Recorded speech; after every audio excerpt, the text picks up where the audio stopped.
আমরা 21 সালে দেখেছি আব কি বার 200 পারের ডায়লগ।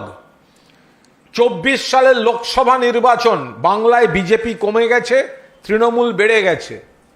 এখন থেকে যে নাটকটা উনি শুরু করলেন, কাঁচের ঘরে বসে ঢিল ছুঁড়ে বাংলাকে যারা অপমান করে তাদের মঞ্চে বসিয়ে, দুর্নীতির অভিযোগ যাদের বিরুদ্ধে তাদের মঞ্চে বসিয়ে, যেখানে যেখানে বিজেপির সরকার আছে কেন্দ্র থেকে শুরু করে ডাবল ইঞ্জিন সরকার, প্রত্যেকটা জায়গায় দুর্নীতি, অপশাসন, নারী নির্যাতন, কাঁচের ঘরে বসে ঢিল ছুঁড়ে গেলেন।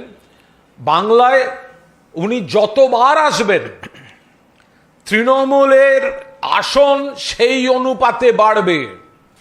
নরেন্দ্র মোদী আজকে লিখে রেখে দিন, চতুর্থবারের জন্য মাননীয় মুখ্যমন্ত্রী মমতা বন্দ্যোপাধ্যায় সরকার গড়তে চলেছেন এবং রেকর্ড, আন্ডারলাইন করে রাখুন, রেকর্ড সংখ্যক বিধায়ক নিয়ে তৃণমূল কংগ্রেসের সরকার হবে, যেখানে চতুর্থবারের জন্য মুখ্যমন্ত্রী হবেন মমতা বন্দ্যোপাধ্যায়।